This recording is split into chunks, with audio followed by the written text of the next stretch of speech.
বাড়ির সব কিছু যদি বাসায় আসে আর সবার ভালোবাসা নিয়ে যদি সব কিছু খাওয়া দাওয়া করা হয় তাহলে কিন্তু অনেক ভালো লাগে, আসলেও খুব ভালো লাগে। সো হ্যালো এভরিওয়ান, আসসালামু আলাইকুম। প্রতিদিনের মতো আবারও নতুন একটি ব্লগ নিয়ে আপনাদের সামনে হাজির হয়ে গেলাম।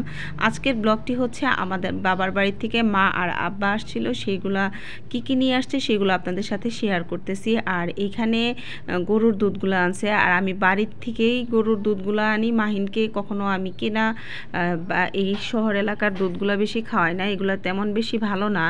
এইগুলো আনছে, আর আবার আনছে বাসায় থেকে আর কি কাঁঠাল নিয়ে আসছে 4টা।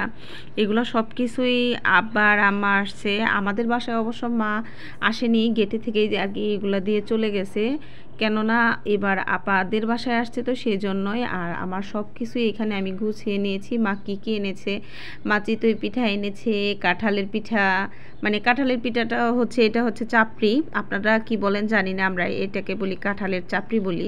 তো এটা খুবই মজার একটা খাবার।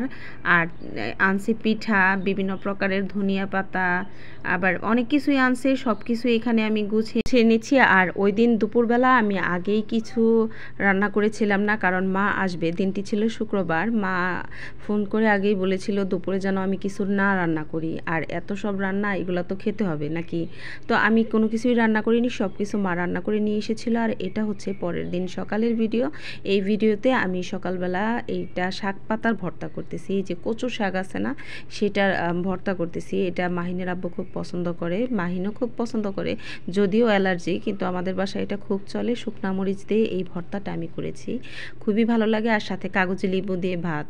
আর সকালবেলা ভর্তা ভাত হলে কিন্তু অতটা খারাপ লাগে না, ভালোই লাগে।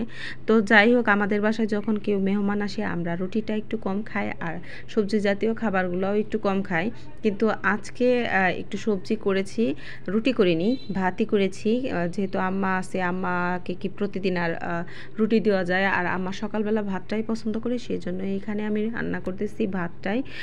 যেহেতু মাহিন সকালে স্কুলে চলে যাবে, 5টার দিক দিয়ে উঠেছি, আমি সব কিছুই রান্না করতেছি। আজকে রান্না করতেছি হচ্ছে সকালবেলা হচ্ছে সবজি, কচু শাকের ভর্তা, আবার ভাত রান্না করলাম, আর হচ্ছে কই মাছ ভাজি।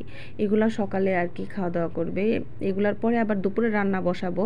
আর মাহিনের জন্যই আমার বেশি তাড়াহুড়া করে সকালে রান্না করতে হয়, তা না হলে আমার সকালবেলা এত ঝামেলা থাকে না। সকালবেলা ওকে আমার 7টার আগে আমাকে স্কুলে পৌঁছে দিতে হয়, সেজন্য সব কিছু আগেই রেডি করতে হয়। আর রাত্রেও আমার তেমন বেশি ঘুম হয় না, আমার মানে মনে হয় যেন ঠিক টাইম মতো মাহিনকে স্কুলে দিতে পারবো না, এটাই হচ্ছে সমস্যা। আবার টিফিন এক্সট্রা করে টিফিনও তৈরি করতে হয়। আর এখানে মাহিনের সকালবেলা খাবারটা খেয়ে আর কি স্কুলে যাবে, সেজন্য ওকে খাবারটা আমি বেড়ে দিয়েছি, আর আমরা একটু পরে সবাই খাবো। তো সব মিলিয়ে আজকের ব্লগটা আমি অল্পতেই ছোটোখাটো করে শেষ করলাম। আর আমার ব্লগটি যদি আপনাদের ভালো লাগে থাকে তাহলে অবশ্যই একটা লাইক আর একটা শেয়ার দিবেন। টাটা, আল্লাহ হাফেজ।